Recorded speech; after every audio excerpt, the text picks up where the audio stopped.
So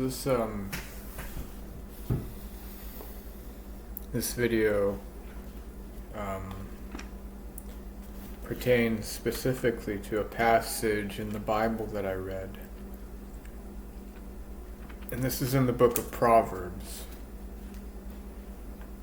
And I find it interesting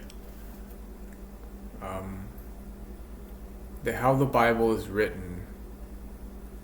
It's typically, the Bible's meant to be read over and over and over and over and over again.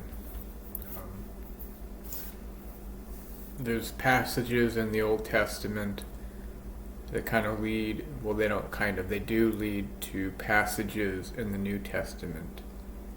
And they kind of connect, and they make a bridge. And when you view it from that point of view, it makes a lot of sense.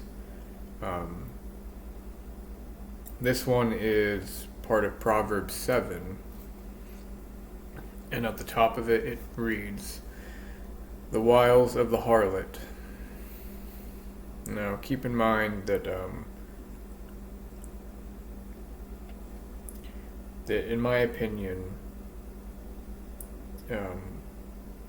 it's not necessarily speaking of an actual harlot, because in the Bible it uses a lot of metaphors for certain things. It calls Israel her sometimes, and things like that. Metaphors are in the Bible, so part of it would be finding out what these metaphors mean, or what they're referring to ultimately. But in my opinion, the wiles of the harlot has to do with wisdom, and is tied to Mystery of Babylon. The harlot, the woman, I'll just read it. So it goes, chapter 7. "My son, keep my words, and treasure my commandments within you. Keep my commandments and live, and my teaching as the apple of your eye. Bind them on your fingers, write them on the tablet of your heart. Say to wisdom, you are my sister, and call understanding your intimate friend, that they may keep you warm, or that they may keep you from an adulteress, from the foreigner who flatters her words, from the foreigner who flatters with her words." Sorry, lost the line there. "For at the window of my house I looked out through my lattice, and I saw among the naive, and discerned among the youths, a young man lacking sense, passing through the street near her corner, and he takes the way to her house. In the twilight, in the evening, in the middle of the night, and in the darkness, and behold, a woman comes to meet him, dressed as a harlot and cunning of heart. She is boisterous and rebellious. Her feet do not remain at home. She is now in the streets, now in the squares, and lurks by every corner. So she seizes him and kisses him. And with a brazen face she says to him, I was due to offer peace offerings. Today I have paid my vows. Therefore I have come out to meet you, to seek your presence earnestly, and I have found you. I have spread my couch with coverings, with colored linens of Egypt. I have sprinkled my bed with myrrh, aloes, and cinnamon.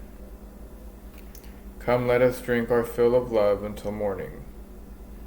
Let us delight ourselves with caresses. For my husband is not at home. He has gone on a long journey. He has taken a bag of money with him.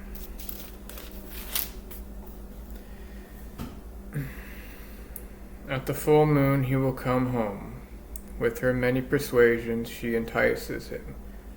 With her flattering lips she seduces him. Suddenly he follows her as an ox goes to the slaughter, or as one in fetters to the discipline of a fool, until an arrow pierces through his liver. As a bird hastens to the snare, so he does not know that it will cost him his life. Now therefore, my sons, listen to me, and pay attention to the words of my mouth. Do not let your heart turn aside to her ways. Do not stray into her paths. For many are the victims she has cast down, and numerous are all her slain. Her house is the way to Sheol, descending to the chambers of death.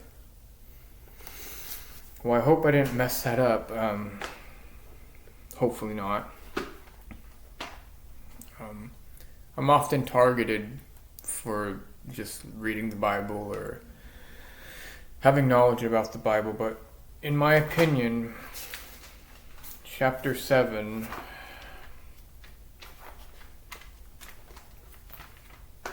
leads directly to, there it is, Revelation, Mystery Babylon.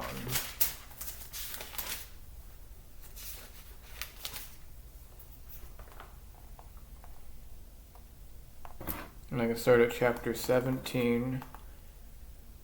Actually, let's go to chapter 18. Babylon is fallen.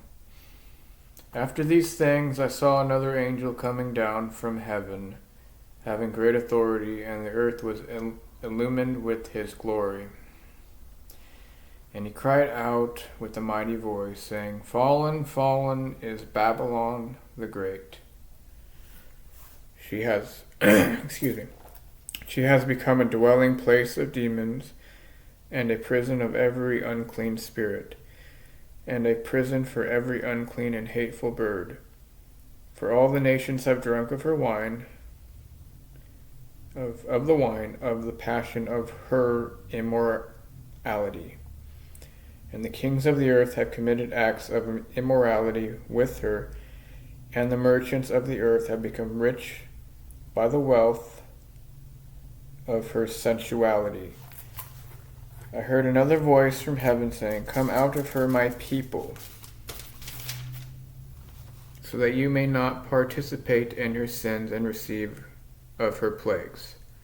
For her sins have piled up as high as heaven, and God has remembered her iniquities. Pay her back even as she has paid, and give back to her double according to her deeds. In the cup which she has mix twice as much for her, to the decree that she glorified herself and lived sensuously. To the same degree give her torment and mourning, for she says in her heart, I sit as a queen, and I am not a widow, and will never see mourning.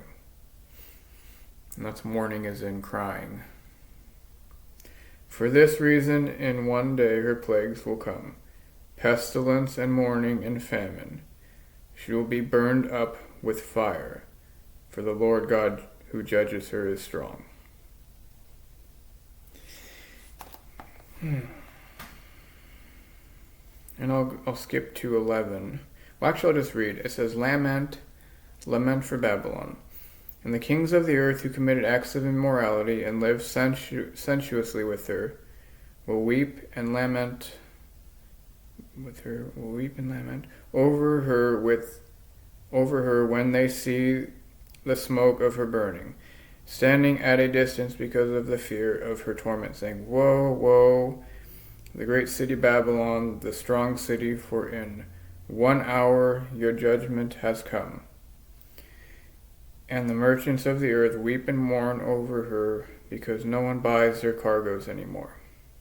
Cargoes of gold and silver and precious stones, and pearls and fine linen, and purple, and silk, and scarlet, and every kind of citron wood, and every article ivory, and every article made from very costly wood, and bronze, and iron, and marble, and cinnamon, and spice, and incense, and perfume, and frankincense, and wine, and olive oil, and fine flour, and wheat, and cattle, and sheep, and cargoes of horses, and chariots, and slaves, and human lives.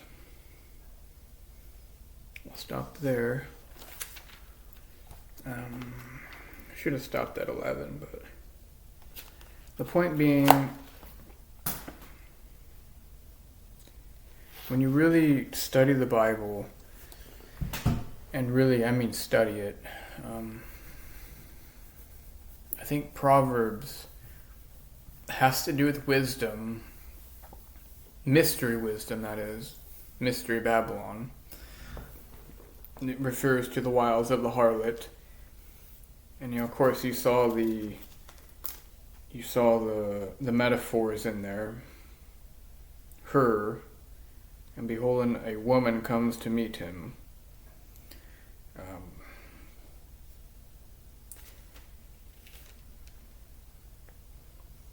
I have spread my couch with coverings, with colored linens of Egypt. I have sprinkled my bed with myrrh, aloes, and cinnamon. I mean, because when you really read the Bible,